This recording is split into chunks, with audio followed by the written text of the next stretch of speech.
Chapter 71। अरिन पर हमला होता है, लेकिन जब आयरा वहां पहुंचती है तो वहां ना अरिन था, ना अरिन की कार।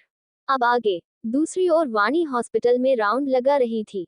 आज उसका पहला दिन था, इसलिए उसे आज राउंड लगा पुराने मरीजों की जानकारी दी जा रही थी।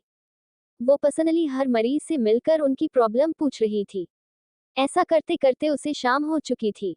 वाणी अपने ओपीडी केबिन से निकलकर हॉस्पिटल से बाहर आ समर्थ को फोन करती है, लेकिन समर्थ फोन नहीं उठा रहा था। तभी पीछे डायरेक्टर वाणी के पास आ बोला, डॉक्टर वाणी, कहो तो आपको घर छोड़ दूं। वाणी मना करते हुए बोली, नहीं नहीं सर, मेरे हस्बैंड मुझे पिक करने आते ही होंगे। इतना बोल वाणी एक साइड में जा फिर से समर्थ के पास कॉल करती है। रिंग जा रही थी, लेकिन समर्थ फोन नहीं उठा रहा था। वाणी के पास एक एम्बुलेंस आकर रुकती है। उसमें से जैसे ही स्ट्रेचर पर पेशेंट को बाहर निकाला जाता है, वाणी की आंखें फैल जाती है। दूसरे स्ट्रेचर को देख उसकी हाथ से उसका फोन और बैग छूट जाता है। वाणी दौड़कर उस ओर जाती है। वो दोनों पेशेंट को देख मेडिकल टीम से पूछती है, इन्हें क्या हुआ है। स्टाफ मेंबर बोला, इन्हें कंधे पर गोली लगी है, उन्हें बाजू पर गोली और सर पर चोट आई है। तेजी से दोनों पेशेंट को अंदर ले जाते हैं। ये समर्थ और अरिन थे। पीछे पीछे आयरा को भी लाया जाता है, जो बेहोश थी। उसके भी माथे पर हल्की खरोच थी। वाणी ऑपरेशन थिएटर में समर्थ को हैंडल कर रही थी, जिसका कंधे से काफी खून बह चुका था। दूसरी ओर बगल में अरिन था। वाणी के हाथ कांप रहे थे। वो पीछे हाथ दूसरे डॉक्टर से बोली, सर आप उनका ट्रीटमेंट कर दीजिए। सीनियर डॉक्टर बोला, तुम्हें क्या प्रॉब्लम। वाणी नम आंखों से बोली, सर मुझसे नहीं होगा। डॉक्टर वाणी की आंखों में दर्द देख बोला, क्या वो तुम्हारे रिलेटिव है। वाणी अपना सर हाँ में हिला देती है। दोनों ही अपनी जगह स्विफ्ट कर लेते हैं। वाणी अरिन का ट्रीटमेंट करती हैं, सीनियर डॉक्टर समर्थ का। कुछ घंटों बाद दोनों ही बाहर आते हैं, जहां उधम, आर्यन, आरवी, राघव आ चुके थे। वाणी सीधा जा उधम को गले लगा लेती है। वो बहुत थक चुकी थी, साथ ही साथ समर्थ को ऐसे देख उसे तकलीफ हो रही थी। उधम वाणी की हालत समझ रहे थे। उधम उसके बाल सहलाते हुए बोले, सब ठीक हो जाएगा। लेकिन अपने बेटे को इस हाल में देख तकलीफ उन्हें भी थी, लेकिन वो खुद को स्ट्रांग दिखा वाणी को सहारा दे रहे थे। सीनियर डॉक्टर बोले, वो दोनों खतरे से बाहर है, लेकिन होश में आने पर ही हम कुछ कह सकते हैं। आर्यन डॉक्टर से पूछता है, मेरी दी कहाँ है। एक नर्स बोली, वो नॉर्मल बोर्ड में है। आर्यन आरवी आयरा के पास जाते हैं, जो नॉर्मल वार्ड में थी, जिसे ड्रिल लगी हुई थी, माथे पर बैंडेज थी। वो बेड से उठने की कोशिश कर रही थी, लेकिन एक नर्स उसे पकड़कर रोकने की कोशिश कर रही थी। आयरा की नजर जैसे ही आर्यन और आरवी पर जाती है, वो उन्हें देख भारी गले से बोली, मुझे अरिन से मिलना है। आर्यन आगे बढ़ आयरा को गले लगा बोला, जीजू खतरे से बाहर है, लेकिन उन्हें होश नहीं आया है। आयरा बोली, मुझे मेरी अरिन को देखना है।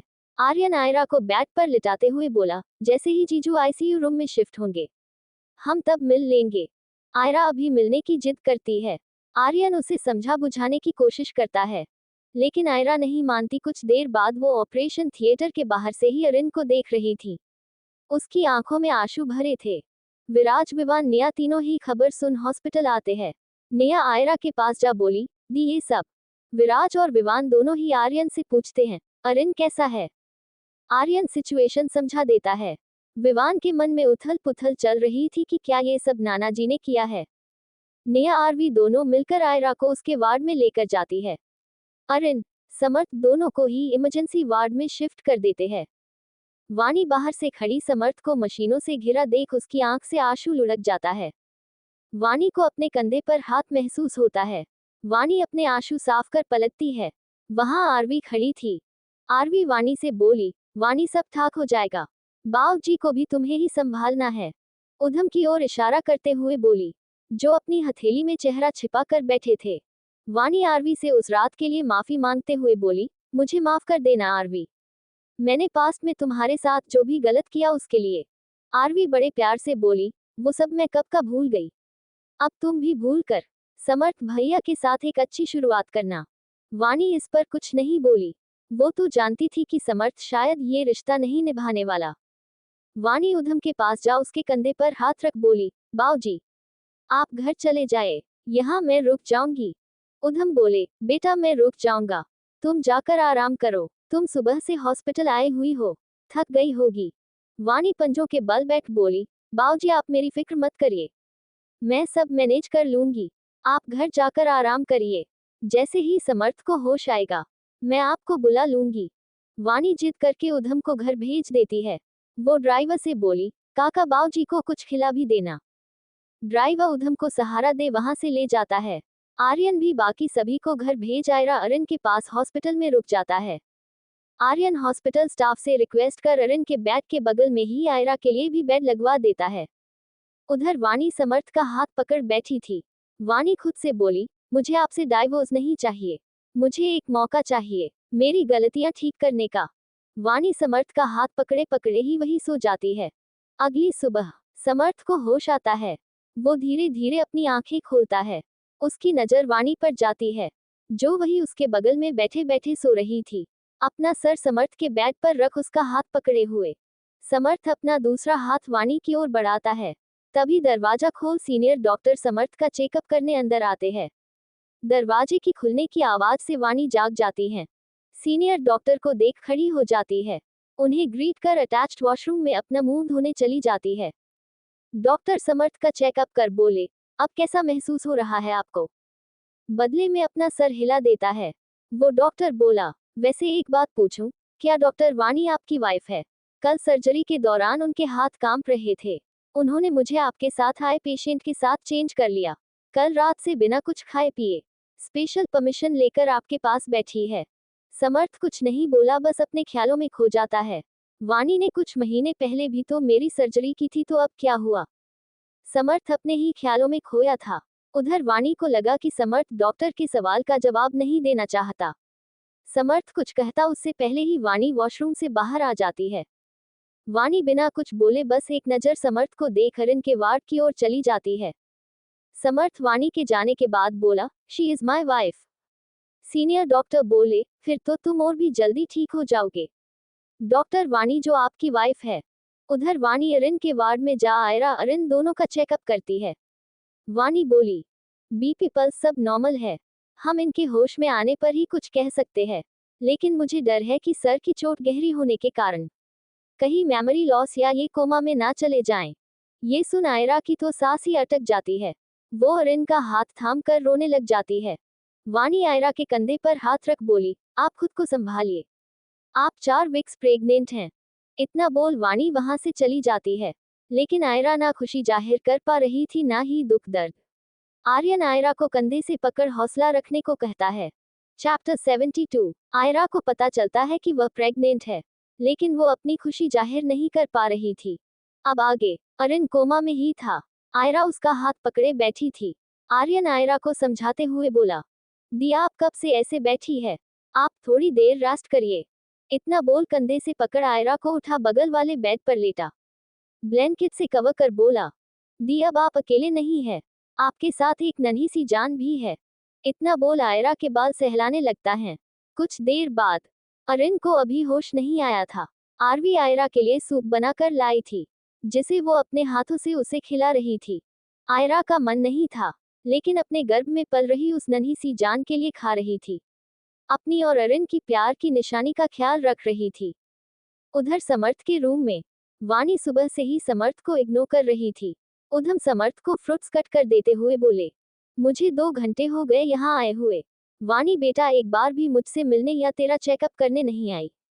उधम ने इतना ही बोला था कि उस वार्ड का दरवाजा खोल वाणी अंदर आती है।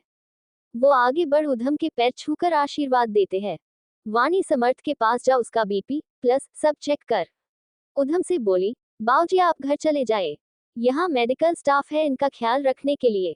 उधम बोले, हाँ अब मैं चलता हूँ, तू आ गई है, कुछ देर बाद मैं फिर आ जाऊंगा, तब कुछ देर घर जाकर रेस्ट कर लेना। कल से ही तुम हॉस्पिटल में हो, यही फ्रेश भी हुई हो, फिर अपनी ड्यूटी की, थोड़ी देर घर पर आराम करना। वाणी अपना सर हाँ में हिला देती है। उधम वहां से चले जाते हैं। वाणी ने एक बार भी समर्थ से नजरें नहीं मिलाई थी। समर्थ देख रहा था कि वाणी उसे इग्नोर कर रही है। वाणी जैसे ही जाने को होती है कि समर्थ उसका हाथ पकड़ बोला, तुम मुझे इग्नोर क्यों कर रही हो? वाणी अपना हाथ छुड़वा बोली, मुझे राउंड पर जाना है। इतना बोल वाणी वार्ड से चली जाती है। कुछ दिन बीत चुके थे। समर्थ की आंखों में राहत की एक झलक थी, शायद इसलिए क्योंकि वो अब उस अस्पताल की निर्जीव दीवारों को छोड़कर घर लौटने वाला था। पिछले कुछ दिनों में दर्द, दवाइयों और चुप्पियों ने उसके भीतर बहुत कुछ बदल दिया था। लेकिन उससे ज्यादा बदलाव उसकी जिंदगी के रिश्तों में आ चुका था, खासकर उस रिश्ते में जिसे वह कभी सबसे पवित्र मानता था, वाणी से उसका रिश्ता। वाणी कमरे के एक कोने में खड़ी उसका सामान पैक कर रही थी। उसकी चाल में कोई जल्दबाजी नहीं थी, लेकिन चेहरे पर वो भाव जरूर थे जो एक निर्णायक मोड़ पर पहुंच चुके इंसान के होते हैं। उसने नजरें उठाकर समर्थ को देखा। वह खिड़की के पास बैठा बाहर झांक रहा था, जैसे इस कमरे से नहीं, अपनी जिंदगी से बाहर निकलने की कोशिश कर रहा हो। अचानक वाणी ने अपनी आवाज को संयम में रखते हुए कहा, समर्थ, मुझे डाइवोर्स चाहिए। कमरे में जैसे किसी ने समय को रोक दिया हो। पल भर को सब कुछ शांत हो गया। पंखे की धीमी आवाज, बाहर से आती गाड़ियों की ध्वनि और ईसीजी मशीन की बीप सब जैसे दूर चली गई। समर्थ ने उसकी तरफ देखा, आंखों में न कोई हैरानी थी, न गुस्सा, न कोई सवाल। वह केवल चुप था। वह चुप इसीलिए था क्योंकि उसे मालूम था कि यह निर्णय वाणी के भीतर बहुत पहले लिया जा चुका था। वह उस पर अपनी इच्छा नहीं थोपना चाहता था। वाणी को उस चुप्पी से और भी पीड़ा हुई। उसे लगा कि जब एक पति को अपनी पत्नी के अस्तित्व को स्वीकारने में ही शर्म आती है, तो उस रिश्ते में रहने का क्या ही फायदा। दोनों ही खुलकर अपनी बात रखने को तैयार नहीं थे, लेकिन दोनों ही इस तलाक के फैसले से खुश नहीं थे, लेकिन खुलकर कह कोई नहीं पा रहा था। दूसरी ओर अरिन का एक्यू रूम। उधर आयरा का जीवन जैसे थम गया था। उसने ऑफिस जाना पूरी तरह बंद कर दिया था। जहां कभी वो कॉन्फिडेंस से भरी एक सफल थी, वहीं अब उसकी आंखों के नीचे काले घेरे और हाथों में लगातार कांपती बेचैनी थी। वो दिन रात बस अरिन का हाथ थामे आईसीयू के उस कोने में बैठी रहती, जैसे उसकी उंगलियों की पकड़ अगर ढीली हो गई तो अरिन कहीं हमेशा के लिए चला जाएगा। अरिन बेहोश था। डॉक्टरों ने कह दिया था कि कोमा से बाहर आने की संभावना बहुत कम है। लेकिन आयरा को विश्वास नहीं था, या शायद वह विश्वास करना ही नहीं चाहती थी। उसे यकीन था कि अरिन जागेगा, उसकी आंखें फिर से खुलेंगी, और वो पहले की तरह उसका नाम पुकारेगा। आर्यन, आरवी, नेहा, विवान सब ने उसे समझाने की कोशिश की। आयरा, प्लीज थोड़ा आराम कर लो, घर चलो कुछ घंटों के लिए, नेहा ने उसके कंधे पर हाथ रखकर कहा। तुम्हारा खाना पीना सब छूट गया है, ऐसे तुम अरिन के लिए भी तो कमजोर पड़ रही हो। आयरा ने बस अपनी गर्दन हिला दी। मैं कहीं नहीं जाऊंगी। अगर वो जागा और मैं पास नहीं रही, तो वो फिर सो जाएगा। उसके शब्द जैसे कमरे में गूंजते रहे। सबने महसूस किया, उसकी पीड़ा में कितनी सच्चाई थी। अरिन की हालत सुनकर विराज भी अस्पताल आए। वो कुछ दिनों से बिजनेस मीटिंग के लिए बाहर गए थे। आज ही वो इंडिया लौटे थे। जब उन्होंने अपने बेटे को इस हाल में देखा, तो उनकी आंखें भर आईं। उनके साथ आए थे उधम और चंदा भी आए थे। चंदा की तो आधी अरिन को इस हाल में देख रोक ही नहीं रहे थे। वो उधम के सीने पर सर रख लेती है। उसका रोना और भी तेज हो चुका था। करण आगे बढ़ अपनी माँ को संभालता है। नेहा पानी का ग्लास ले चंदा की ओर कर बोली, माँ आप ऐसे दिल छोटा ना करे, देखना जीजू ठीक हो जाएंगे। फिर से पहले की तरह हमारे साथ बातें करेंगे। हमें उम्मीद नहीं हारनी। आरवी आ गया, अब बोली, माँ देखना अरिन भाई जल्दी ठीक हो जाएंगे। उन्हें आयरा दी, और अपने बेबी के लिए ठीक होना होगा। ये सुन सभी की आंखों में एक प्यारी उम्मीद जग जाती है। चंदा आयरा के पास जा उसे अपने सीने से लगा लेती है। वो जानती थी बिना अपने साथी के अपना बच्चे को पालना कितना मुश्किल होता है। उसने संध्या को देख था अरिन के जन्म के दौरान, लेकिन संध्या ने तो अरिन को जन्म देते ही दम तोड़ दिया। उसे इस समय आयरा में संध्या नजर आ रही थी, लेकिन फर्क बस इतना था कि आयरा का अरिन कोमा में था और संध्या अपने विराज को कुछ मजबूरी के चलते छोड़ आई थी। लेकिन जब उन्होंने आयरा से उस रात के बारे में पूछना चाहा, जिस रात अरिन का ये हाल हुआ था, तो आयरा और समर्थ दोनों ही चुप रहे। किसी को नहीं मालूम था कि उस रात क्या हुआ था। मीडिया ने कुछ अंदाजे लगाए, लेकिन सच केवल दो लोग जानते थे, आयरा और समर्थ। और उस सच को उन्होंने अब तक अपने सीने में दबा रखा था। आखिर क्या हुआ था उस रात, जानने के लिए बने रहिए। बाय बाय, मिलेंगे नेक्स्ट चैप्टर में। Chapter 73, flashback. आयरा और समर्थ की धड़कनें तेज थीं। सड़क के किनारे टूटी फूटी अरिन की कार को देख आयरा की सांस जैसे अटक गई थी। कार की हालत देखकर साफ था कि कोई टक्कर नहीं, बल्कि कोई जबरदस्ती हुई थी। दरवाजा आधा खुला था, शीशे टूटे हुए, और अंदर अरिन का कोई सामान नहीं था, न उसका फोन, न उसका बैग। मैम कुछ गड़बड़ है, समर्थ ने चिंतित स्वर में कहा। उसने तुरंत अपने पुराने नेटवर्क से संपर्क किया और अरिन की लोकेशन ट्रेस करने को कहा। कुछ ही मिनटों में जवाब मिला, शहर के बाहरी इलाके में एक वीरान गोदाम। नाम सुनते ही समर्थ का चेहरा सख्त हो गया। वो जगह, वहां तो बदमाशों का अड्डा हुआ करता था। उसने गाड़ी स्टार्ट करते हुए कहा। आयरा का चेहरा सफेद पड़ गया। हमें देर नहीं करनी चाहिए। वे दोनों जैसे ही गोदाम के बाहर पहुंचे, अंदर से आती धीमी आवाजें और चीखें सुनाई दी। समर्थ ने आयरा को पीछे रोकते हुए चुपचाप दरवाजा खोला। गोदाम के अंदर धुंधली सी लाइट में एक कोने में अरिन बेहोश पड़ा था। उसके कपड़े फटे हुए थे, चेहरा जख्मी था और पास ही खून के छींटे थे। उसकी बाजू पर गोली लगी थी, जहां खून बहकर जख्म सूख चुका था। सामने 8-10 गुंडे थे, कुछ शराब पीते, कुछ आपस में हंसी मजाक करते। गोदाम के भारी और जंग लगे दरवाजे की दरार से झांकते हुए समर्थ ने भीतर का जायजा लिया। चारों ओर धुंधलापन था, दीवारों पर टंगी एकाध टूटी फूटी बल्बों की रोशनी में छाया और उजाले का अजीब सा खेल चल रहा था। और उन छायाओं के बीच एक कोने में पड़ा था अरिन। समर्थ, आयरा की आवाज सिसकियों में डूबी हुई थी। मेरा अरिन, प्लीज उसे बचा लो। मैम शांत रहो। समर्थ ने उसे धीरे से पीछे खींचा। मैं सर को किसी भी कीमत पर बचा लूंगा। अंदर 8-10 गुंडे मौजूद थे। किसी की पीठ पर सांप का टैटू, किसी के हाथ में लोहे की रॉड। वे हंस हंस कर शराब पी रहे थे, जैसे किसी के दर्द का जश्न मना रहे हों। अरिन के चेहरे पर खून सूख चुका था, उसकी सांसें धीमी चल रही थी। समर्थ ने जेब से एक छोटा सा इलेक्ट्रिक शॉक निकाला, दूसरे हाथ में गन। वो दबे पांव गोदाम के पिछले हिस्से से अंदर दाखिल हुआ। आयरा छिपकर देख रही थी, उसका कलेजा बाहर आने को हो रहा था, लेकिन वो जानती थी, अभी कुछ बोलने का मतलब होगा अरिन की जान खतरे में डालना। एक गुंडा अचानक चिल्लाया, अरे देखो देखो, लगता है गाड़ी बाहर रुकी है। कोई आया है क्या? बाकी सब सतर्क हो गए, लेकिन तब तक बहुत देर हो चुकी थी। समर्थ ने पीछे से आकर पहले गुंडे की गर्दन में शॉकर चिपकाया। वो एक झटके में जमीन पर गिरा, मुंह से झाग निकालता हुआ। बाकी सब चौंक गए। कौन है बे तू? एक ने झपटकर लोहे की रॉड उठाए, लेकिन समर्थ को बचाव करना बहुत अच्छे से आता है। उसने सामने वाले की कलाई मोड़ी, रॉड खींचकर फेंकी और घुटना मारकर उसे अचेत कर दिया। लेकिन इतने में बाकी गुंडे झुंड बनाकर उस पर टूट पड़े। किसी ने पीछे से हमला किया, किसी ने लात मारी। समर्थ अब अकेला था, लेकिन हार मानना उसे आता ही नहीं था। इसी बीच आयरा ने बाहर से एक लकड़ी का डंडा उठाया और चुपचाप भीतर दाखिल हो गई। आयरा की आंखों में डर नहीं, आग थी। एक गुंडे ने जैसे ही अरिन की ओर बढ़ने की कोशिश की, आयरा ने पूरी ताकत से उसकी पीठ पर डंडा मारा। वो चीखते हुए नीचे गिरा। अब युद्ध शुरू हो चुका था, समर्थ और आयरा बनाम 8 गुंडे। 5 मिनट बाद जमीन पर गिरे बदमाश कराह रहे थे। एक भाग खड़ा हुआ, लेकिन समर्थ ने पास की कुर्सी उठाकर उसके पैरों पर दे मारी। आखिरी गुंडा सिर पकड़कर बैठ गया। भाई माफ कर दो, हमें नहीं पता था वो आपका बॉस है। समर्थ ने उसकी कॉलर पकड़कर दीवार से भिड़ा दिया।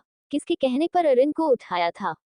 हाँ, हमसे एक आदमी नकाब में था। उसने पैसे दिए, कहा कि लड़के को मार डालो। नाम नहीं पता, बस इतना सुना कि कोई बस वो अपने फोन पर अपने बॉस से बात कर रहा था फोन पर। समर्थ की आंखों में हैरानी और गुस्सा दोनों था। उसी समय आयरा रोती हुई अरिन के पास पहुंची। अरिन आंखें खोलो, उसके चेहरे को थपथपाते हुए। अरिन की सांसें चल रही थी, लेकिन धीमी थी। समर्थ ने तुरंत एम्बुलेंस को कॉल की, लेकिन तभी उस गुंडे ने मौके का फायदा उठा समर्थ पर गोली चला दी। गोली सीधा समर्थ के कंधे पर लगी। ये देख आयरा समर्थ को बचाने के लिए उस गुंडे के हाथ पर डंडा मारती है। बंदूक हाथ से छूट जमीन पर गिर जाती है। दूसरा गुंडा आयरा के सर पर वार कर देता है। तभी पुलिस और एम्बुलेंस के सायरन की आवाज आती है। सारे गुंडे लड़खड़ाते हुए वहां से भाग जाते हैं। फ्लैशबैक एंड आयरा ये सच सभी को बता रही थी, जिसे पिछले 10 दिनों से छिपाए बैठी थी। लेकिन ये सब किसने किया ये वो नहीं जानती थी। विवान की नजरें गोल घूमी, जैसे उसे किसी पर शक हो। उसने नेहा की ओर देखा, मानो वो भी जानती हो। दोनों ही रूम से बाहर आ जाते हैं। रॉय मेंशन। आदित्य का चेहरा तनाव से भरा हुआ था। रीमा उसकी बगल में बैठी थी, लेकिन उसकी आंखों में भी वही बेचैनी थी जो आदित्य के चेहरे पर तैर रही थी। तूने देखा? रीमा फुसफुसाए। आर्यन, आयरा, आरवी और वो अरिन, सब राघव भारद्वाज के घर, उसके मेंशन में, जहां सिर्फ बहुत करीबी लोग ही जा सकते हैं। आदित्य ने होंठ चबाते हुए सिर हिलाया। आर्यन और आयरा कभी किसी के घर ज्यादा देर नहीं रुकते, और आज तो वो खुद उस अरिन को लेकर वहां पहुंचे थे। मुझे तो ये सब बहुत अजीब लग रहा है आदित्य। रीमा ने बात आगे बढ़ाई, कहीं वो लोग तुम्हारे पुराने राज तक तो नहीं पहुंच गए। आदित्य की आंखें एक पल को भय से फैल गईं। आदित्य अपना डर जाहिर करते हुए रीमा से बोले, अगर उन्हें पता चल गया कि राघव भारद्वाज ही उनका असली पिता है और मैं सिर्फ एक धोखेबाज गार्जियन था जिसने उन्हें विरासत से दूर रखने के लिए खेल रचा, तो रीमा ने तीखी नजरों से देखा। बोली, तो हमारी सारी प्लानिंग धरी की धरी रह जाएगी। आदित्य ने दांत पीसते हुए कहा, 23 साल मैंने इस सच को दफन रखा है। अगर अब उजागर हो गया तो समझो सब खत्म। रीमा की आंखों में भी डर था, लेकिन साथ ही गुस्सा भी। अब हमें अगला कदम सोचना होगा। कुछ ऐसा करना होगा कि ये चारों आर्यन, आयरा, आरवी और अरिन एक बार फिर बिखर जाएं। जो रिश्ता बन रहा है उसे तोड़ना होगा। लेकिन कैसे? आदित्य ने पूछा। अब वो बच्चे नहीं रहे जिन्हें हम इमोशनल मैनिपुलेट कर सकें। रीमा की आंखों में चमक आई। तब नहीं थे, लेकिन अब भी उनके दिलों में बहुत कुछ अधूरा है, खासकर आयरा के। उसकी माँ की मौत का सच, और उस रात का सच जिसे हमने अब तक छिपा कर रखा है। आदित्य का माथा पसीने से भीग गया। मतलब हमें फिर से खेल शुरू करना होगा, लेकिन इस बार दांव और बड़ा होगा। रीमा ने सिर हिलाया। अब सिर्फ प्रॉपर्टी नहीं, हमारा राज भी दांव पर है। आगे जानने के लिए बने रहिए। चैप्टर 74। अब आगे। भारद्वाज मेंशन। राघव भारद्वाज मेंशन के ड्राइंग रूम की बड़ी खिड़कियों से बारिश की हल्की बूंदें टकरा रही थी। घर के अंदर एक अजीब सी खामोशी थी, जैसे हर कोई कुछ कहना चाहता हो, पर शब्दों ने चुप्पी की चादर ओढ़ ली हो। राघव एक सर्वेंट से कहकर एक प्लेट में खाना परोसने को कहते हैं। वो सर्वेंट प्लेट रेडी कर राघव के हाथ में दे देती है। राघव उस प्लेट को ले आयरा अरिन के रूम में जाते हैं। अरीन को हॉस्पिटल से डिस्चार्ज करवा राघव उन दोनों को अपने घर ले आए थे। उन्हें अपने बेटी का हाल देख समझ आ रहा था कि वो खुद अकेले ये सब नहीं संभाल सकती। उसे सहारे की जरूरत है। आयरा लॉन कश्मीरी शॉल में लिपटी बेड पर लेटे अरिन का हाथ थाम कर बैठी थी। अरिन जो घर पर होकर भी मशीनों से घिरा था। मशीन की बीप की आवाज उस रूम की शांति को चीर रही थी। राघव दरवाजे से उन्हें देख रहे थे, आंखों में चिंता थी, स्नेह था, और एक अधूरी सी बेचैनी भी। थोड़ी देर बाद वे हाथ में ट्रे लेकर अंदर आए। उसमें गरम दलिया, एक गिलास दूध और कटे फल थे। आयरा, थोड़ा खा लो बेटा, उन्होंने धीरे से कहा। आयरा ने सिर उठाया, मगर कुछ नहीं बोली। उसकी आंखें थकी हुई थीं, और चेहरे पर अरिन के लिए चिंता का एक गहरा साया था, लेकिन उसमें एक डर भी छिपा था, जिसे वो किसी से बांटना नहीं चाहती थी। अरिन के लिए तुम्हें खुद को मजबूत रखना होगा, राघव ने पास बैठते हुए कहा। आयरा ने बस हल्का सा सिर हिला दिया। वो किसी से बात नहीं कर रही थी, न अपने असिस्टेंट समर्थ से, न दफ्तर से, जहां अब सब निया संभाल रही थी। उसने सब कुछ छोड़ दिया था। हर रिश्ता, हर फोन कॉल, सब पर एक चुप्पी सी लग गई थी। तुम डर रही हो ना? राघव ने पूछा, जैसे उनकी आंखों ने उसकी बेचैनी पढ़ ली हो। आयरा की आंखें भर आईं, लेकिन उसने तुरंत खुद को संभाल लिया। मैं किसी से कुछ नहीं कहना चाहती, पापा, उसने पहली बार सीधे शब्दों में कुछ कहा। मैं अब सिर्फ अपने अरिन के लिए, और जो आने वाला है, उसके लिए जीना चाहती हूँ। अरिन से कहिए ना पापा वो उठे, मुझसे बातें करे, मुझसे लड़े। अब तो हमारा अंश भी आने वाला है। मैं उसे अकेले नहीं संभाल सकती। राघव का दिल एक पल को भर आया। दूसरी ओर, सुबह के 8 बजे थे। शहर की सड़कों पर हल्की हल्की धूप बिखर रही थी, और ब्लैक मर्सिडीज तेजी से चलती हुई ट्रैफिक को चीरती चली जा रही थी। ड्राइविंग सीट पर था आर्यन, बगल वाली सीट पर आरवी बैठी थी। आज बहुत दिनों बाद वह कॉलेज जा रही थी। पीछे की सीट पर था आरव, जिसकी हंसी अब आरवी के जीवन की सबसे बड़ी राहत बन चुकी थी। आरव, स्कूल में अच्छे से बिहेव करना, आरवी ने मुस्कुरा कर कहा। हाँ दी, आप भी कॉलेज में अच्छे से बिहेव करना, आरव ने चिढ़ाते हुए जवाब दिया। आर्यन ने शीशे में आरव की तरफ देखा और हल्के से मुस्कुराया। अब तेरी दीदी पहले जैसी नहीं रही, वो थोड़ी ज्यादा समझदार हो गई है। आरवी छोटा सा मुंह बना बोली, क्या मैं पहले समझदार नहीं थी? तीनों की हंसी कार के भीतर गूंज रही थी। कुछ ही पलों में आरव का स्कूल आ गया। आर्यन ने गाड़ी रोकी, और आरव को छोड़ने के बाद आरवी के कॉलेज के लिए निकल पड़ा। नर्वस लग रही हो? आर्यन ने उसकी ओर देखते हुए पूछा। थोड़ा, उसने धीरे से कहा। बहुत दिन हो गए, अब खुद को फिर से क्लासरूम में सोचती हूँ तो अजीब लगता है। आजकल आयरा दी और अरिन भाई के साथ जो हुआ, मेरा कहीं मन नहीं लगता। लेकिन मुझे गर्व है तुम पर, आर्यन ने कहा। जो पढ़ाई तुमने मजबूरी के कारण अधूरी छोड़ दी थी, तुम उसे दोबारा शुरू कर रही हो। और वो भी सब कुछ खो देने के बाद। लेकिन अब मैं हूँ तुम्हारे साथ हमेशा। रही आयरा दी की बात, हम सब मिलकर उन्हें संभाल लेंगे। ज्यादा टेंशन मत लो, अपनी पढ़ाई पर ध्यान दो। उसकी आंखों में नमी थी। ये देख कि या तो उसके पास कोई भी नहीं था अब आर्यन जैसा हस्बैंड और उसकी प्यारी सी फैमिली है। आर्यन आरवी के माथे पर प्यार से चूम लेता है। आरवी कार से उतर कर कॉलेज की ओर बढ़ जाती है। आरवी ने कार का दरवाजा खोला और अपने बैग को कंधे पर टांगते हुए गहरी सांस ली। आज फिर से वही जिंदगी, उसने मन ही मन सोचा। आर्यन ने उसे मुस्कुराकर कॉलेज के गेट पर छोड़ा था। उसकी आंखों में भरोसा और आवाज में वही नर्म सा ठहराव था। आरवी, पढ़ाई सिर्फ तुम्हारा सपना नहीं, अब मेरा भी है। जैसे ही आरवी गेट की ओर बढ़ी, उसे एहसास हुआ कि किसी की निगाहें उस पर टिकी हैं। एक चुभती हुई सी निगाह, जो मुस्कुरा तो रही थी, पर उसमें मिठास नहीं थी। वो सानू थी, उसकी नई दोस्त, या कहें हाल की जान पहचान। सानू की नजरें ऊपर से नीचे तक आरवी को जैसे स्कैन कर रही थी। उसका ब्रांडेड बैग, सिल्क का सिंपल लेकिन महंगा कुर्ता, और वो चमक जो आंखों में तब आती है जब कोई अपने हक से किसी के प्यार में चमकता है। ओ मैडम, सानू ने हंसते हुए आवाज लगाए, आज फिर तेरे हस्बैंड ने ड्रॉप किया। हाय, क्या लाइफ है तेरी। आरवी मुस्कुराई, लेकिन कुछ कहे बिना आगे बढ़ने लगी। पर सानू कहाँ चुप रहने वाली थी। वो उसके साथ कंधे से कंधा मिलाकर चलने लगी और मजाकिया अंदाज में बोली, यार आरवी, सच में मुझे तेरी किस्मत से जलन होती है। इतना हैंडसम हस्बैंड, ऊपर से अमीर भी, सिटी का टॉप कार्डियोलॉजिस्ट। तू तो क्लासेस से सीधा उसकी कंपनी में नौकरी करेगी अब। लाइफ सेट है तेरी तो। उसकी आवाज में हंसी थी, पर उसमें जो चुभन थी, वो आरवी की आत्मा तक महसूस कर सकती थी। वो रुक गई। एक पल को उसकी आंखें सानू की आंखों से मिली, और उसने साफ देखा, वहां मजाक नहीं था, वहां जलन थी। खालिस, कच्ची और अधूरी जलन। उसने धीरे से मुस्कुराया, लेकिन वो मुस्कान एक ढाल थी। उसने कहा कुछ नहीं, बस नजरें झुकाकर आगे बढ़ गई। लेकिन उसके कदम भारी हो गए थे। कभी कभी सबसे ज्यादा थकावट वो होती है जब किसी को बताना पड़े कि तुम्हारी परफेक्ट जिंदगी के पीछे कितने त्याग और आंसू छुपे हैं। आरवी ने अपनी पिछली लाइफ में कितना कुछ झेल था। अपने भाई के इलाज के लिए घर भी बेच दिया था।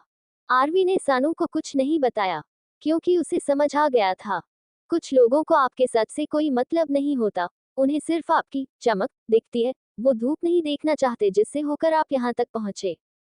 कॉरिडोर के मोड़ पर पहुंचकर आरवी ने एक पल को पलट कर देखा। सानू अब भी वहां खड़ी थी, किसी और से हंस हंस कर बात करती हुई। लेकिन उसकी मुस्कान अब भी वैसी ही थी, नकली। और आरवी की आंखों में अब एक ठंडी चमक थी। वो अब किसी को सफाई देने वाली नहीं थी। वो अपनी लाइफ में अपने पति, भाई और नई फैमिली के साथ खुश थी। चैप्टर 75। अब आगे। समर्थ। वह भी अस्पताल से घर लौट आया था। लेकिन घर की दीवारें जैसे अब पहले जैसी नहीं रहीं। पहले जहां हंसी की गूंज होती थी, वहां अब सन्नाटा पसरा था। वाणी और समर्थ के बीच अब केवल जरूरत की बातें होती थी, और उनमें भी ज्यादातर बात तलाक की होती थी। वाणी खुद को अपने काम में पूरी तरह झोंक चुकी थी। सुबह से शाम तक हॉस्पिटल में मरीजों के बीच, नर्सों के निर्देश, रिपोर्ट्स, सर्जरी और जिम्मेदारियों के जाल में उलझी रहती। कभी कभी तो उसे ये भी याद नहीं रहता था कि उसने कुछ खाया भी है या नहीं। उधर समर्थ भी खुद को बिजी रखने में लगा था। नेहा के साथ मिलकर वह आयरा की कंपनी की कमान संभाल रहा था। दिन भर मीटिंग्स, कॉल्स और बिजनेस डील्स में उलझा रहता। शरीर थका रहता, लेकिन मन तो और भी ज्यादा थक चुका था। उस रात भी कुछ अलग नहीं था। दरवाजा चुपचाप खुला। दीवार पर लगी घड़ी ने रात के 11 बजने की खबर दी। समर्थ हल्के कदमों से अंदर आया। कमरे में धीमी रोशनी थी, और बिस्तर पर वाणी गहरी नींद में थी। समर्थ की नजर उस पर पड़ी। कुछ पल के लिए वक्त ठहर गया।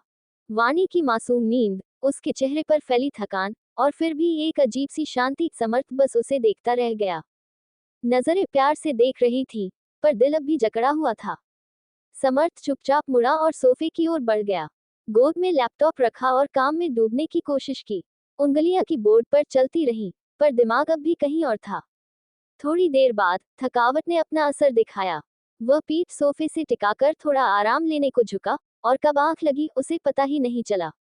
वाणी ने करवट बदली। उसकी नींद हल्की थी, शायद किसी अनकहे एहसास ने उसे जगा दिया था। उसकी नजर समर्थ पर पड़ी, जो अध बैठा, अजीब सी मुद्रा में सोफे पर सो रहा था।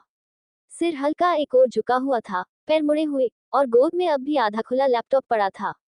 उसकी सांसें भारी थीं, और थकान उसके चेहरे से साफ झलक रही थी। वाणी कुछ देर उसे देखती रही, फिर बिना कोई शोर किए बिस्तर से उठ खड़ी हुई। धीरे धीरे उसके पास आई।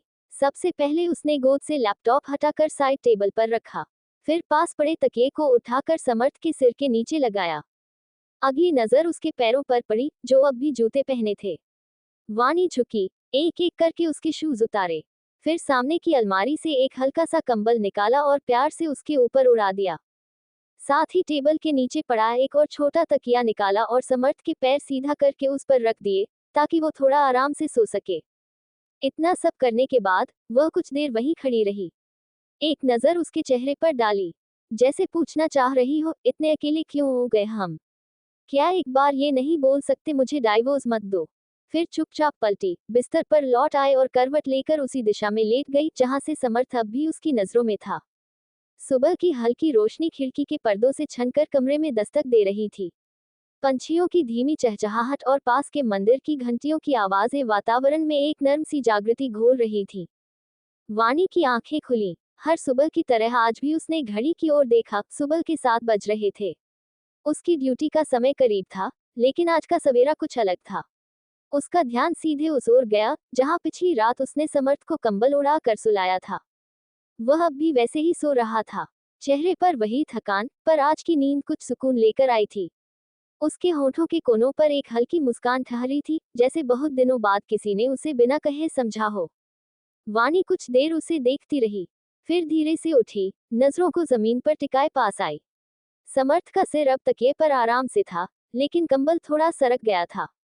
उसने उसे ठीक किया, जैसे कोई माँ अपने बच्चे को देखभाल से ढकती है। फिर किचन की ओर चली गई। चाय बनाते हुए उसका मन उलझा रहा। इतने महीनों में ये पहली सुबह थी जब वह इस तरह से उसका ख्याल रख रही थी, बिना किसी शिकायत, बिना किसी वजह के। बस एक एहसास के साथ, एक उम्मीद के साथ कि समर्थ उसकी पुरानी गलतियों को भूल अपना ले। चाय तैयार होने पर वह 2 कप लेकर लौटी। एक कप टेबल पर रखा और दूसरा अपने हाथ में लिए वहीं खड़ी हो गई। कुछ पल बाद समर्थ की पलकें हल्की सी फड़फड़ाईं। वह उठा नहीं, बस करवट बदली। तभी उसे एहसास हुआ कि उसके पैरों के नीचे तकिया है, ऊपर कंबल है और गोद से लैपटॉप भी हट चुका है।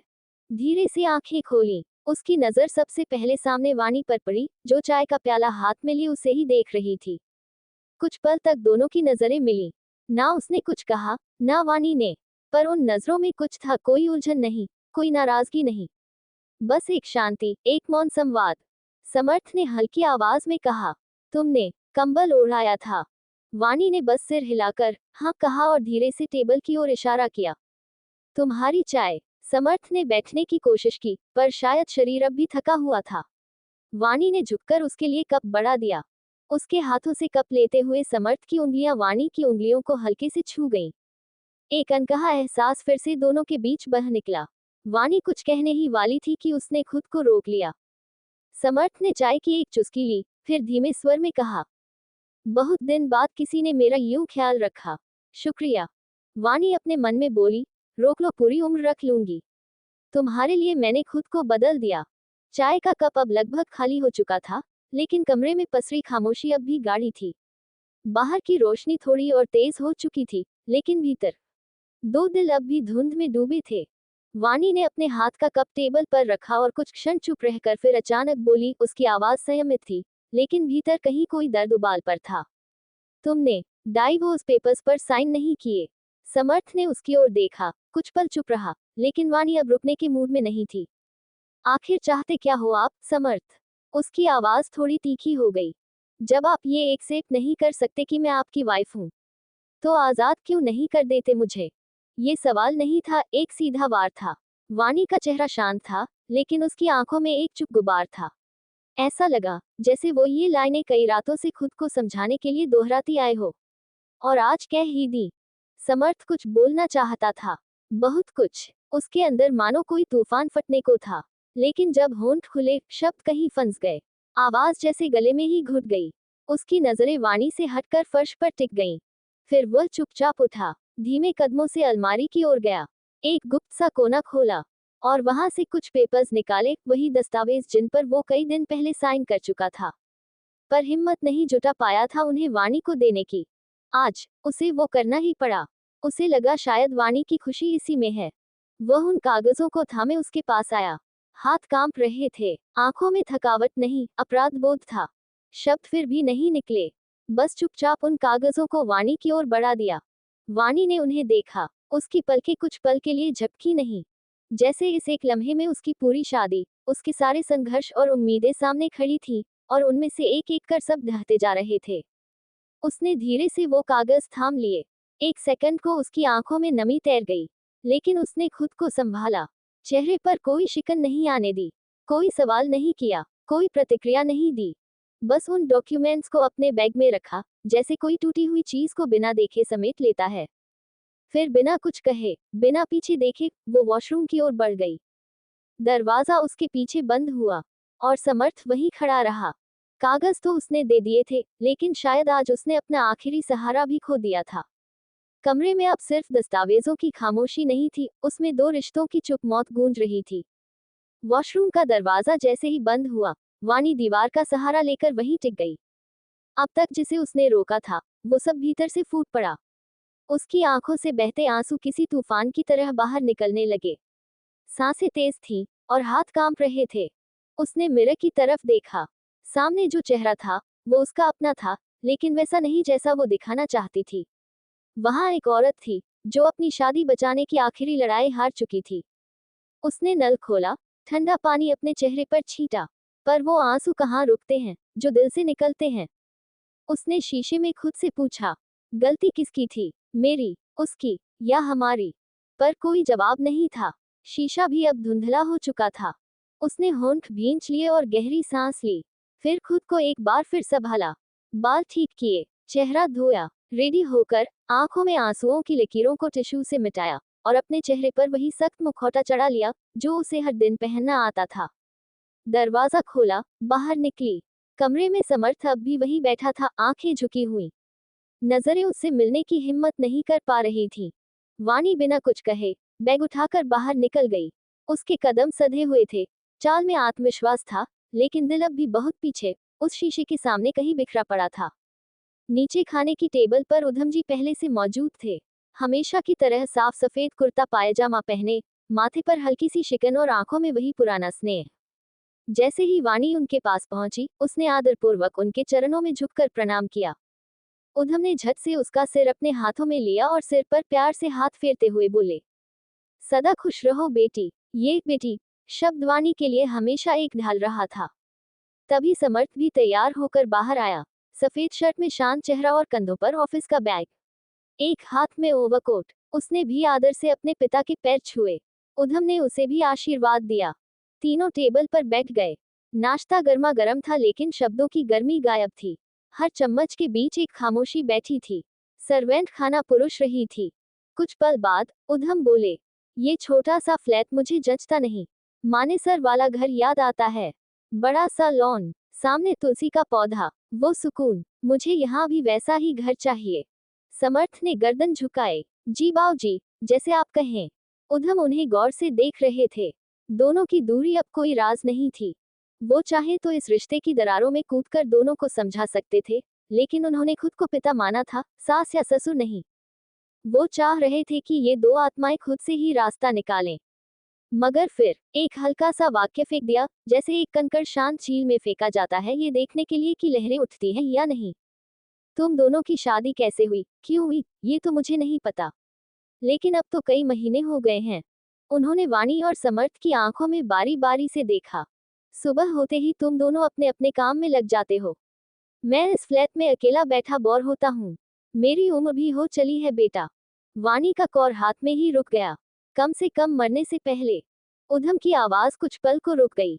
उद्धरण चिन्ह डॉट डॉट डॉट। मुझे अपने पोते या पोती का चेहरा तो दिखा दो। कमरा अचानक किसी भारी मौन से भर गया। समर्थ की उंगलियां कांप गईं। उसका चम्मच प्लेट में ही रुक गया। वाणी की आंखों में फिर वही पुरानी नमी उभर आई। इस बार वो नमी सिर्फ एक बिखरे रिश्ते की नहीं थी, यह एक पिता की मासूम इच्छा का बोझ था, जो उसकी आत्मा पर गिर पड़ा था। किसी ने कुछ नहीं कहा, न कोई वादा, न कोई इनकार, सिर्फ कुर्सियों की चुप्पी थी, और तीन अधूरी जिंदगियों की थाली में परोसी हुई खामोशियां। वाणी ने जैसे तैसे नाश्ता खत्म किया, अपने चेहरे पर डॉक्टर की वह सख्त परत चढ़ाए और अस्पताल के लिए निकल गई। कार की खिड़की के बाहर दुनिया दौड़ रही थी, लेकिन उसके भीतर सब ठहरा हुआ था। समर्थ कार ड्राइव कर रहा था। दोनों शांत थे, किसी ने कोई बात नहीं की। उधम जी की बात अब भी उसके कानों में गूंज रही थी। मरने से पहले पोते पोती का चेहरा दिखा दो। यही सब सोचते सोचते हॉस्पिटल भी आ गया। वाणी बिना कुछ कहे कार से निकल गई। चैप्टर 76। अब आगे। अस्पताल में कदम रखते ही जैसे वो सवाल पीछे छूट गए। वहां सब कुछ तेज था, दौड़ती नर्सें, बीप करते मॉनिटर, मरीजों की चीखें और ट्रीटमेंट प्लान्स की चहलकदमी। लेकिन उस दिन वाणी कुछ अलग थी, जैसे वो अपने ही भीतर से बाहर निकल रही हो। आईसीयू में एक 8 साल की बच्ची को एडमिट किया गया था, हृदय की गंभीर बीमारी के साथ। वाणी ने उसका चार्ट देखा, फिर पास जाकर उसकी माँ से बात की। माँ की आंखें सूजी हुई थी, लेकिन उम्मीद अब भी बाकी थी। डॉक्टर साहिबा, मेरी बेटी बच जाएगी ना? वाणी ने बच्ची की ओर देखा, उसके नन्हे से हाथ में ड्रिप लगी थी, सांसें धीमी लेकिन जिंदा थी। बच्ची की आंखें खुली थी, और वो वाणी को देख हल्के से मुस्कुराई। उस मासूम मुस्कान ने वाणी का दिल चीर दिया। वो झुककर बच्ची के पास बैठी, उसका हाथ थामा। तुम्हें कुछ नहीं होगा, प्रिया।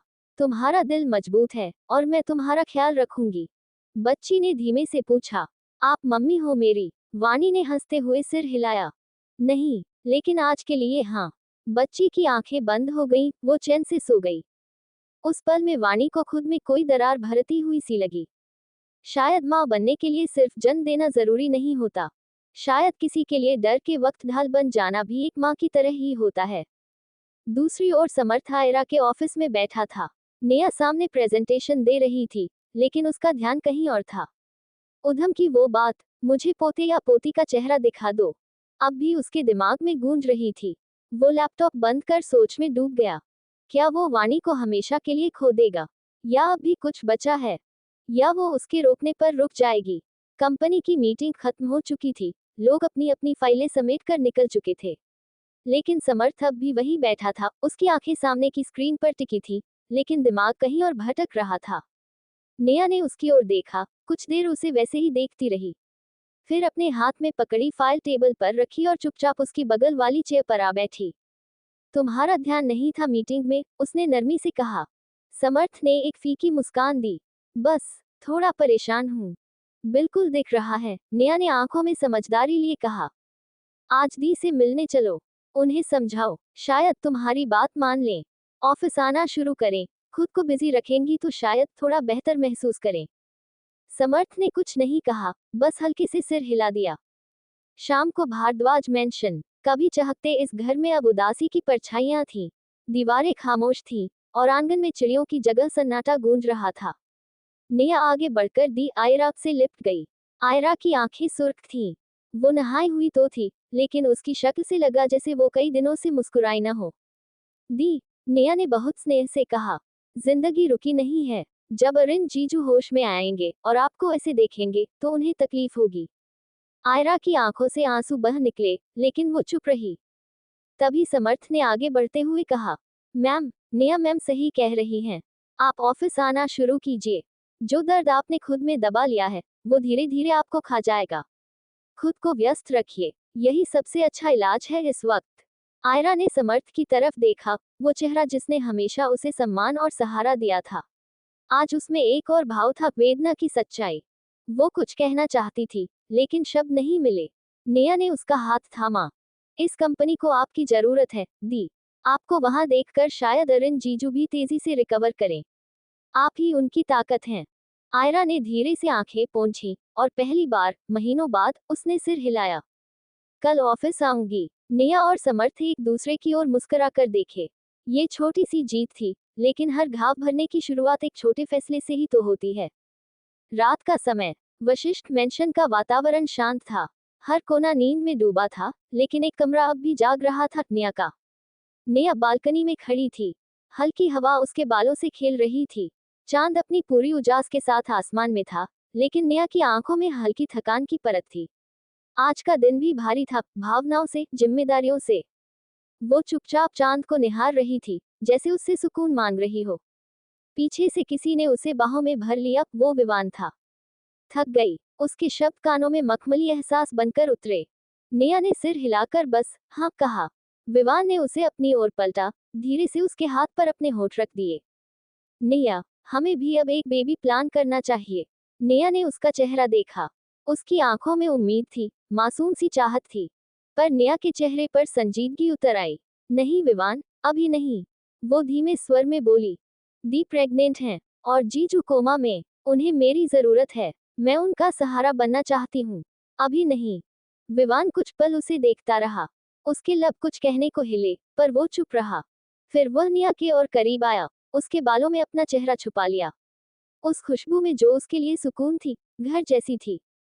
ठीक है, अभी नहीं, लेकिन अपनी इस बात से पीछे मत हटना। मैं इंतजार कर लूंगा तुम्हारे हाँ कहने का। फिर उसने धीरे से नेहा के होठों को अपने होठों से छू लिया। यह कोई आवेश नहीं था, यह एक वादा था, एक सुकून था। नेहा की पलकों पर गीला सा एहसास आया, पर उसने कुछ नहीं कहा। वो दोनों कमरे में लौटे, और जैसे वक्त वहीं थम गया।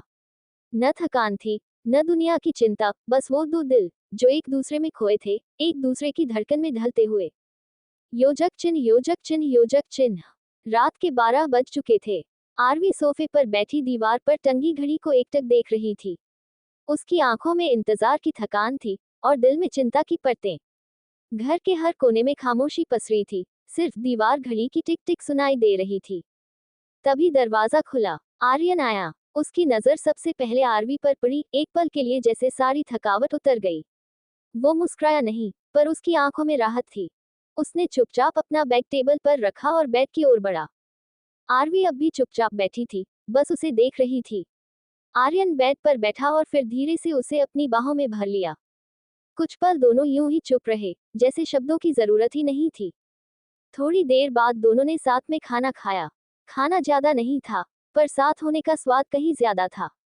फिर आरवी आर्यन के सीने पर सिर रखकर लेट गई। उसकी उंगलियां आर्यन की शर्ट के बटन से खेल रही थीं। तभी आर्यन ने उसे पलटा। अब वो उसके नीचे था। उसके चेहरे पर हल्की थकान और ढेर सारा प्यार था। आर्यन का चेहरा धीरे धीरे आरवी के चेहरे के करीब आया। आरवी ने अपनी आंखें बंद कर लीं। उसकी सांसें तेज हो गई थीं। अगले ही पल उनके होठ एक दूसरे से मिल गए, धीरे धीरे, सहेजते हुए, जैसे एक टूटे दिन को जोड़ा जा रहा हो। उनके बीच कोई शब्द नहीं था, सिर्फ सिसकियों का मधुर संगीत था। वो अपनी दुनिया में खो चुके थे, जहां न थकावट थी, न चिंता, सिर्फ एक दूसरे की बाहों में शांति और संपूर्णता। चैप्टर 77। अब आगे। ऑपरेशन थिएटर की घड़ी रात के 2 बजा चुकी थी। बच्ची की सर्जरी सफल रही थी, मगर वाणी के भीतर एक बेचैन थकावट थी, जिसे केवल नींद नहीं, बल्कि कोई अपनेपन की छांव भी मिटा सकती थी। वह धीमे कदमों से अपने केबिन की ओर बढ़ी। जैसे ही दरवाजा खुला, सामने हॉस्पिटल के डायरेक्टर खड़े थे। उनके हाथ में कुछ कागज थे। अरे, मैं तुम्हें ये बताने आया था कि कल हॉस्पिटल स्टाफ के लिए एक छोटी सी पार्टी रखी है। उन्होंने हल्की मुस्कान के साथ कहा, फिर वही हाथ आगे बढ़ाते हुए बोले, और ये तुम्हारा बैग गलती से नीचे गिर गया था। इसमें से ये निकले। वो जो ये था, वो तलाक के दस्तावेज थे। वाणी कुछ कह न सकी। डायरेक्टर अपनी बात कहकर वहां से चले गए। वह वहीं खड़ी रही, जैसे मन के भीतर कोई बवंडर थमने का इंतजार कर रहा हो। वह धीरे से अपनी सीट पर बैठी, बैग खोला, फोन निकाला। स्क्रीन पर समर्थ की ढेरों मिस्ड कॉल्स थीं। उसने तुरंत कॉल बैक किया, पर दूसरी तरफ सन्नाटा था। शायद अब वो थक चुका था, या फिर उम्मीद। वाणी ने दस्तावेजों को बैग में रखा और धीरे धीरे बाहर की ओर चल दी। हॉस्पिटल की सफेद रोशनी से निकलते ही उसे पार्किंग में एक जानी पहचानी कार दिखी, समर्थ की। उसके कदम अपने आप उस ओर बढ़ गए। कार में बैठा समर्थ झुका हुआ था, आंखें बंद थीं, शायद इंतजार करते करते सो गया था। चेहरे पर थकावट थी।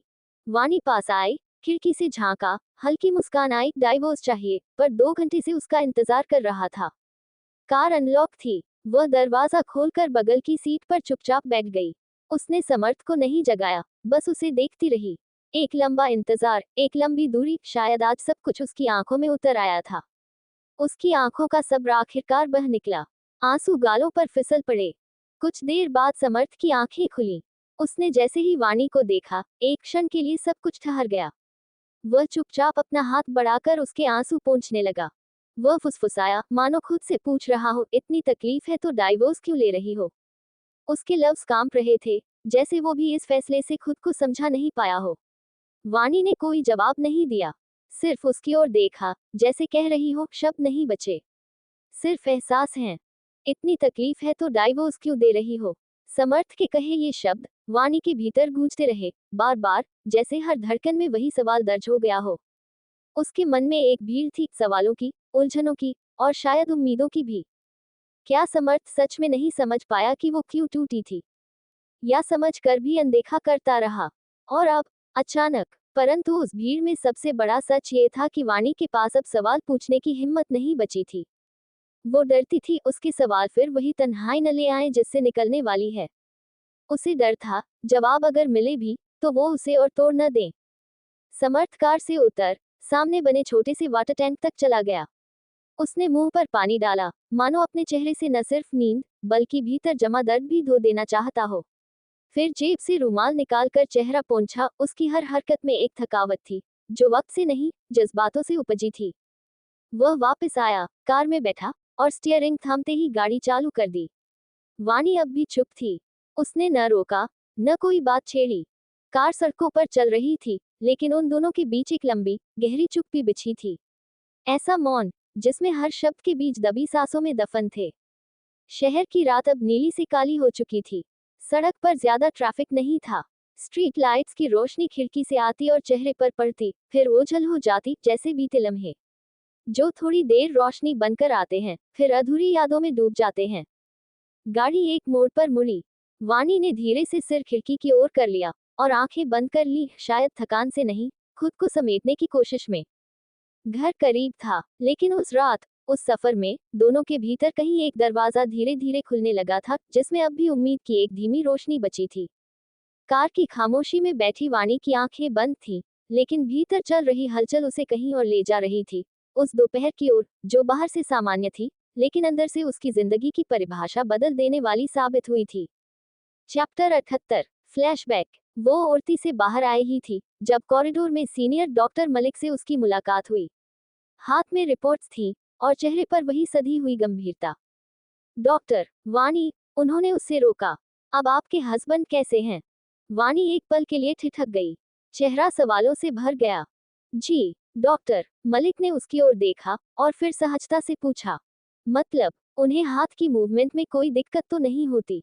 सर्जरी के बाद सब ठीक रहा ना? वाणी ने धीरे से सिर हिलाया। ठीक है, पर आप कैसे जानते हैं कि वो मेरे हस्बैंड हैं? डॉक्टर, मलिक ने मुस्कुरा कर कहा, उन्होंने खुद बताया था मुझे, सर्जरी के बाद जब मैंने उनसे आप दोनों का रिलेशन पूछा था। वाणी के चेहरे पर जैसे वक्त ठहर गया। उसे याद था वो दिन, उस हादसे के बाद की रात, जब समर्थ के कंधे पर गोली लगी थी। उसकी सांस ही अटक गई थी। लेकिन समर्थ ने डॉक्टर को कब बताया हमारे बारे में? मैंने तो सुना ही नहीं। क्या मैं उसके बारे गलत सोच रही हूँ? लेकिन वो नहीं जानती थी समर्थ ने उसके जाने के बाद बताया था। वो सोचती रही, अगर उसे मतलब नहीं था, तो क्यों बताया? क्यों पहचान दी उस रिश्ते को, जो आज टूटने की कगार पर है? अब कार में बैठी वाणी की आंखें खुल गईं। उसने एक बार समर्थ की ओर देखा, वही इंसान। वो सोचने लगी, शायद सवाल पूछे बिना भी जवाब कभी कभी खुद सामने आ जाते हैं, बस उन्हें सुनने के लिए दिल को थोड़ा और नर्म करना होता है। वाणी की आंखें खुली थी, पर वो अब भी कहीं खोई हुई थी। उसके भीतर अभी अभी जो कुछ टूटा था, उसे जोड़ने की प्रक्रिया शुरू हो चुकी थी। समर्थ गाड़ी चला रहा था, ध्यान सामने था, लेकिन आंखों में थकावट अब भी साफ झलक रही थी। कार का स्टीयरिंग संभालते हुए उसकी उंगलियां थोड़ी अकड़ी सी लग रही थी। वाणी ने चुपचाप अपना बैग खोला, उसमें से छोटा सा एंटीबायोटिक क्रीम निकाला, जो वो अक्सर अपनी ड्यूटी के दौरान अपने लिए रखती थी। कुछ पल तक उसने बस उसे हाथ में पकड़े रखा। फिर, जैसे भीतर से कोई आवाज आई, कर लो, मत पूछो कुछ, बस थोड़ा अपना बना लो। हाथ दिखाओ, उसने धीमे से कहा।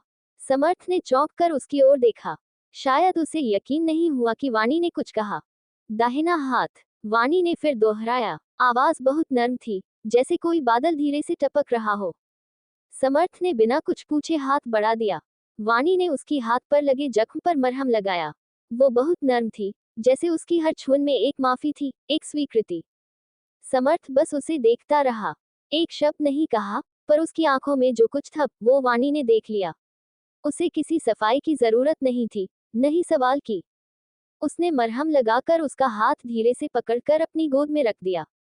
ये चोट कैसे लगी? वाणी ने धीरे स्वर में पूछा। मुझे ठीक से याद नहीं, बोल समर्थ कार ड्राइव करने लगा। वाणी बस चुपचाप बैठ गई। कार अब भी चल रही थी, मगर अब दोनों के बीच कोई दूरी नहीं बची थी। वाणी का ये छोटा सा ख्याल, वो पहली ईंट थी उस पुल की, जो दोनों दिलों के बीच दोबारा बनना शुरू हो गया था। गाड़ी उनके अपार्टमेंट के बाहर आकर रुकी। इंजन बंद हुआ, पर उस एक क्षण की खामोशी बहुत कुछ कह गई। समर्थ ने गेट का लॉक खोल दिया। वाणी धीरे धीरे बाहर निकली, फिर उसकी ओर देखा। न कोई औपचारिकता, न मजबूरी, बस एक सहजता, जो लंबे समय बाद लौटी थी। वो दोनों साथ अंदर चले गए। घर में घुप्पा सन्नाटा था। हल्की सी रोशनी कहीं से आ रही थी, जैसे दीवारों को भी मालूम हो कि आज कुछ टूटने के बजाय जुड़ने लगा है। समर्थ ड्राइंग रूम के सोफे पर बैठ गया। थकान अब चेहरे पर साफ थी। उसके सिर पर हल्का पसीना था और आंखों में नींद का भार। वाणी चुपचाप किचन की ओर गई। कुछ देर बाद एक गिलास पानी और एक गीला तौलिया लेकर लौटी। उसने बिना कुछ कहे समर्थ को पानी का गिलास थमाया। समर्थ ने पानी पिया। वो अब भी चुप था, पर उसकी नजरें कह रही थी, तुम क्यों कर रही हो ये सब, जब तुमने जाने का फैसला ले लिया है। वाणी ने कुछ नहीं कहा। वो बस उसके पास बैठ गई और तौलिया उसके माथे पर रख दिया। धीरे धीरे पोंछने लगी। समर्थ ने अपनी पलकों को बंद कर लिया। पल भर बाद वाणी ने कहा, थोड़ा रेस्ट कर लो, मैं कमरे में पानी रख देती हूँ। ये वाक्य बहुत छोटा था, मगर उसमें छिपा था, मैं अभी यही हूँ, पूरी तरह नहीं गई हूँ। समर्थ ने आंखें खोलकर उसे देखा। उनके बीच फिर वही चुप्पी थी, मगर अब ये चुप्पी बोझ नहीं, एक सुकून थी। वाणी उठी और कमरे की ओर बढ़ गई। पीछे से समर्थ की निगाहें उसे जाते हुए देखती रहीं, शायद पहली बार वाणी को समझने की कोशिश में। उस रात कोई बड़ा वादा नहीं हुआ, कोई इजहार नहीं, पर किसी ने किसी का सिर सहलाया, किसी ने किसी की थकान पोंछी। चैप्टर 79। अब आगे। वाणी कमरे में दाखिल हुई तो उसके कदम अपने आप उस टेबल तक चले गए जहां उसने अपना बैग रखा था। उसने चुपचाप जिप खोली और अंदर से वो डिवोर्स पेपर्स निकाले, जिन्हें रात भर उसके मन ने 1000 बार पढ़ा था, बिना खोले। अब पहली बार उसने उन्हें सच में देखा। कागज जैसे चुप थे, पर उन पर लिखी हर लाइन एक मुकदमे की तरह उसकी आत्मा से सवाल कर रही थी। वो उठी और खिड़की के पास जा खड़ी हुई। सामने आसमान में चांद झांक रहा था, खामोश, उजला, लेकिन अधूरा। वाणी उसकी ओर देखती रही, फिर धीमे स्वर में फुसफुसाए, अगर समर्थ इस शादी को बचाना चाहते हैं, तो मुझसे कह क्यों नहीं देते। हर दिन मुझे लेने आते हैं, छोड़ने आते हैं, कभी 2-2 घंटे कार में इंतजार करते हैं। तो क्या ये सब सिर्फ एक आदत है, या फिर क्या उनके पास दिल की बात कहने की हिम्मत नहीं है। वाणी की आंखें भर आईं। क्यों नहीं कहते वो कि मत जाओ, मैं जानती हूँ, मैंने गलतियां की हैं, आरवी की जगह लेने की कोशिश की थी, उसे ताने दिए, जलन की बातें कही, लेकिन अब वो नहीं रही। उसका गला भर्रा गया। मैंने खुद को बदला है। आर्यन सर का हॉस्पिटल छोड़ दिया, उनसे दूरी बना ली। क्या समर्थ को ये सब नहीं दिखता? मैं ये सब अपनी शादी बचाने के लिए कर रही हूँ। वो अब भी चांद की ओर देख रही थी, जैसे उससे जवाब मांग रही हो। उसी पल दरवाजा खुला। समर्थ अंदर आया, अलमारी खोली और बिना कुछ कहे अपने नाइट कपड़े निकाले। उसकी नजर वाणी पर पड़ी, खिड़की के पास जमी हुई, आंसुओं में भीगती हुई। पर वो कुछ नहीं बोला, चुपचाप वॉशरूम में चला गया। वाणी अपनी जगह से हिली नहीं। उसके भीतर अब सिर्फ एक सवाल रह गया था, क्या मेरी चुप्पी और उसकी चुप्पी के बीच ये रिश्ता दम तोड़ देगा? कुछ ही देर में समर्थ बाहर आया। उसने कपड़े बदल लिए थे, लेकिन वाणी अब भी वैसे ही खड़ी थी, सिर झुकाए, दोनों हाथों में डाइवोर्स के पेपर्स। उसने एक पल के लिए वाणी को देखा, फिर धीरे से पूछा, खिड़की पर इतनी देर से खड़ी हो, सब ठीक है? वाणी ने उसकी ओर देखा। उसकी आंखें लाल थीं, पर पहली बार उनमें गुस्सा या शिकायत नहीं थी, बस एक निवेदन, एक आस, एक पुकार। पर उसने कोई जवाब नहीं दिया। समर्थ आगे कुछ कहने ही वाला था कि वाणी ने धीरे से पेपर्स उसके सामने रख दिए और अपने कपड़े ले वॉशरूम में चेंज करने चली गई। समर्थ वहीं खड़ा रह गया, कागजों को देखता हुआ, और वो सब सुनता हुआ, जो शब्दों में नहीं कहा गया था। अगली सुबह, सुबह की हल्की धूप खिड़की के पर्दे चीरती हुई कमरे में उतर रही थी। आयरा आज जरा जल्दी उठ गई थी। अलमारी से एक हल्की गुलाबी रंग की साड़ी निकाल कर उसने पहन ली थी, न ज्यादा सजावट, न कोई बनावट, बस एक शांत सादगी थी, जैसे वो खुद। बालों को कसकर बांधा, मांग में हल्का सा सिंदूर भरा और फिर आईने के सामने कुछ पल ठहर गई। उस चेहरे को देखा जिसे कभी अरिन ने दुनिया की सबसे प्यारी मुस्कान कहा था। वो मुस्कुराई नहीं, सिर्फ खुद को देखा, फिर जैसे किसी अदृश्य धागे से बंधी, धीमे कदमों से चलती हुई अरिन के पास पहुंची। वो अब भी बिस्तर पर लेटा था, आंखें बंद, सांसें धीमी। आयरा ने उसका हाथ थामा। मैं ऑफिस जा रही हूँ। उसकी आवाज में बहुत कुछ था, चुप्पी, मजबूरी और टूटी हिम्मत। आप अपना ख्याल रखना। उसने धीरे से झुककर अरिन के माथे को चूमा, जैसे हर दिन की तरह। पर आज उस चुंबन में एक भारी सन्नाटा छिपा था। फिर वो खुद को संभालती हुई कमरे से बाहर निकल गई। नीचे डाइनिंग टेबल पर सब उसका इंतजार कर रहे थे, राघव, आर्यन, आरवी, आरव और निया। सबने उसे देखकर मुस्कुराने की कोशिश की, और उसने भी उनके साथ बैठकर जैसे तैसे ब्रेकफास्ट किया। हर कोई ठीक दिखने का दिखावा कर रहा था, और शायद वो जानती थी वो खुद भी एक दिखावा ही कर रही थी। आयरा भी उन सभी के पास डाइनिंग टेबल पर ब्रेकफास्ट करने के लिए बैठ जाती है। दो सर्वेंट सभी को परोस रहे थे। चैप्टर 80। अब आगे। समर्थ का फ्लैट। सुबह की हल्की सी रोशनी कमरे में उतर आई थी, जैसे रात की उलझनों को सुझाने की कोशिश कर रही हो।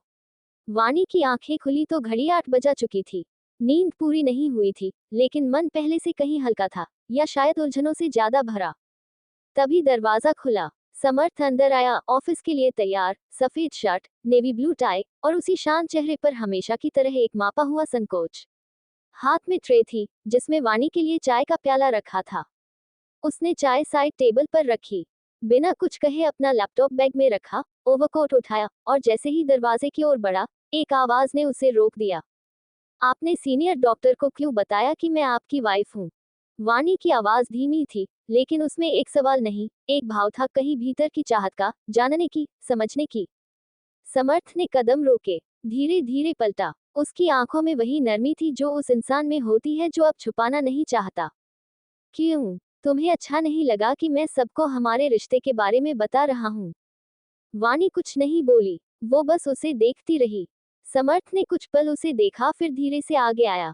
जब डॉक्टर ने बताया कि तुमने मेरी सर्जरी अरिन सर की सर्जरी से स्विच कर ली, कि तुम मेरे केस के वक्त नर्वस थी, तुम्हारा हाथ कांप रहा था, और फिर जब उन्होंने तुम्हारे काम की तारीफ की। वो रुका, उसकी आवाज थोड़ी धीमी पड़ गई। तब जाने क्यों मैंने झूठ नहीं बोला। मैंने कह दिया कि तुम मेरी पत्नी हो, क्योंकि उस पल मैं सिर्फ तुम्हारा काम नहीं, तुम्हें महसूस कर रहा था। तुम्हारे उस डर को, उस खामोश जुड़ाव को, जिसे शब्द नहीं चाहिए थे। वाणी का गला भर आया था। उसकी आंखों में कुछ बहने से पहले ही थम गया। क्या तुम जानती हो वाणी, समर्थ आगे बोला, जिस तरह तुमने खुद को बदलने की कोशिश की, वो मैं हर दिन देखता हूँ। पर ये मत समझना कि मैंने तुम्हें कभी जज किया। शायद मैंने गुस्से में आकर तुमसे शादी की, मैं तुम्हें प्यार से समझा भी सकता था कि तुम गलत कर रही हो। मैं नहीं चाहता तू बोझ या जबरदस्ती से इस रिश्ते को निभाओ। मैं तुम्हारे फैसले की रिस्पेक्ट करूंगा। कमरे में चुप्पी छा गई थी। समर्थ ने खुद को समेटा और एक हल्की मुस्कान के साथ बोला, चलूं, देर हो रही है, चाय जरूर पी लेना। वो दरवाजे से निकल गया। वाणी के हाथ अब भी खाली थे, लेकिन दिल बहुत कुछ पकड़ चुका था, शब्द, इमोशन, और वो सच्चाई जो उसने अब तक खुद से भी नहीं मानी थी। वाणी खुद से बोली, क्या मैं गलत कर रही हूँ? उसने चाय का कप उठाया और मुस्कुराते हुए पीने लगी। तभी उसका फोन बज उठा।